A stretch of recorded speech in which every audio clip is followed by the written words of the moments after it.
সুখী নাটক এ সরকার সে সরকার নয়। রচনা শৈলেশ দে।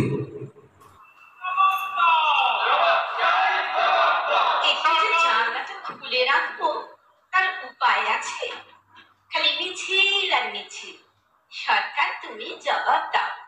বলি সরকার কেন জবাব দেবে শুনি? সত্যিই তো, তোমার সামনে সরকারের নামে বলা কি চাটনিকানি কথা নাকি? চালাকি পায়া হ্যাঁ। কি ফুটকাটা হচ্ছে? বেশ, তুমি থাকো তোমার সংসার নিয়ে। আমি এই সংসার থেকে পদত্যাগ করলুম। এই নিয়ে কবার হলো? তার মানে? না মানে সকালে পদত্যাগ আর রাত্রে প্রত্যাহার। এ তো তোমার কাছে নতুন কিছু নয়, এই তো চলছে এখন।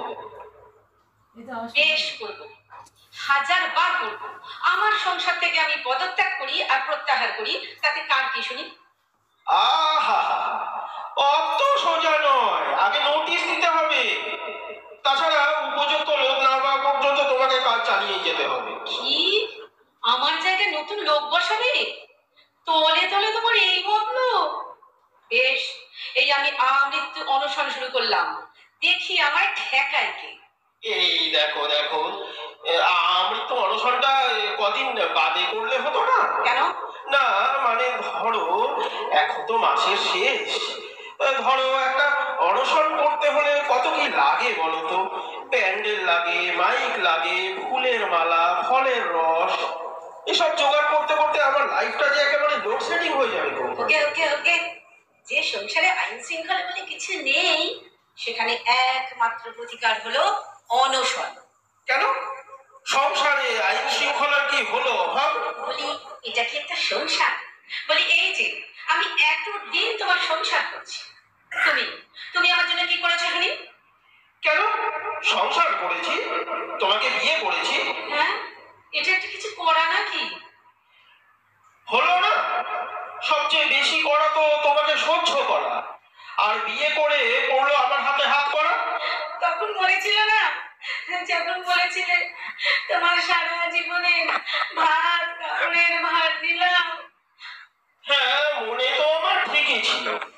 শুধু ভাত আর কাপড়ের ভাত তো আমি নিয়েছিল, তা বলে ভাতের সঙ্গে মাছ, মাংস, ডিম, কাপড়ের সঙ্গে পেটিকোট, ব্লাউজ, মিডি, ম্যাক্সি, এই সবের তো আমি ভার নিইনি বাবা। ঠিক আছে, খুব হয়েছে। সংসারে তো কিচ্ছু দেখো না, এদিকে ছেলেটা যে একেবারে গোল্লায় গেল। কেন? খবর আবার কি হলো? কি আবার হলো? ঘুমের ঘরে ইয়া ইয়া বলে চেঁচাচ্ছে। রিয়া? এই সে আবার কে গো? ছেলে তোমার প্রেম করছে। হ্যাঁ, বলি গাঁটটা মারতে পারো না? তুমি কি করো? তোমার লজ্জা করে না? লজ্জা? লজ্জা, ঘৃণা, ভয়, তোমাকে বিয়ে করে আমি 3 পড়েছি জয়। মুখ পড়া বুড়োর কথা শুনলে গা চলে যায়। এই রে, এদিকে বুড়োর মুখ পোড়া দেখতে গিয়ে উনুনে ভাগ যে এগুলো পুড়ে গেল, সে খেয়াল আছে? বলি আতপ চালের পিন্ডিগুলো তোমাকে কে আনতে বলে শুনি? তা আমি কি করব? রেশনের মূল্য তালিকায় দেখলুম সেদ্ধ চাল কাটা, ময়দা কাটা, সুজি সোজা সুজি কাটা। সেদ্ধ চাল পুড়িয়ে গেছে, তাই আতপ চাল। তা বলি ফুরিয়ে যায় কেন? অভ্যেস করিয়ে নিচ্ছে, বিধবা হলে যাতে অসুবিধে না হয়। কাদানো কথাগুলো শুনলে আমার পিত্তি জ্বলে যায়। আহা, সরকার না দিলে আমরা কোথায় পাবো বলো তো? বলি সরকার কেন দেবে শুনি? নিজের হিম্মত নেই? তুমি না পুরুষ মানুষ, তোমার লজ্জা করে না সরকারের কাছে হাত পাততে?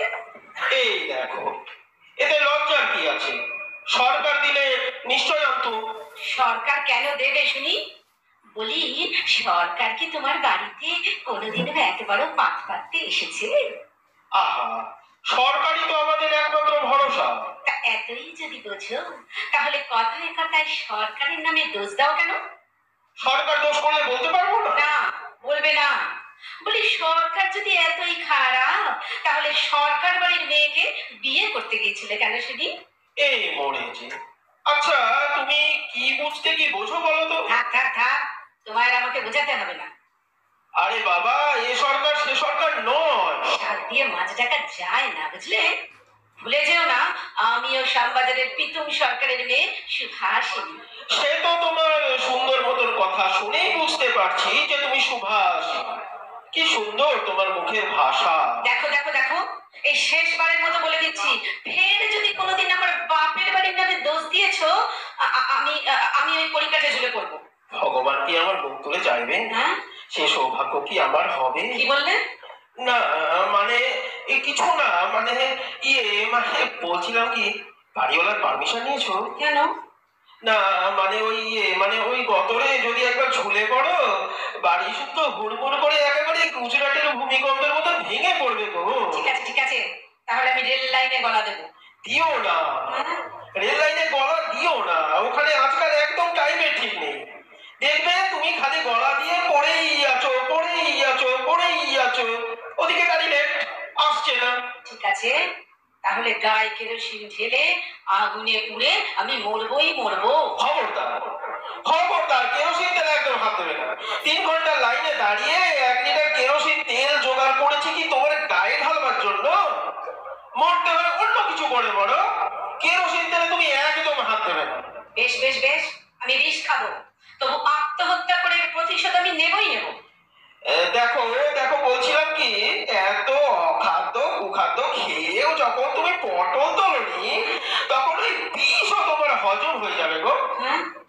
হ্যাঁ, যাকে বলছিলাম কি, মানে আত্মহত্যা যদি করতেই হয়, করো, করো, অন্যদিন করো, আজকের দিনটা থাক না গো। কেন?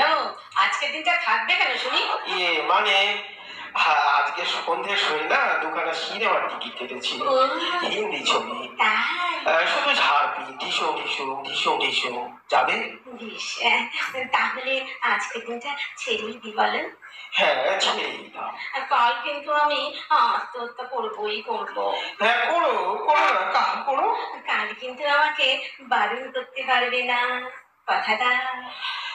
হ্যাঁ, না না, ঠিক আছে, কথা দিলাম। ঠিক। কাল তোমাকে আমি ঠিক বিষ এনে দেবো, তখন আত্মহত্যা করো।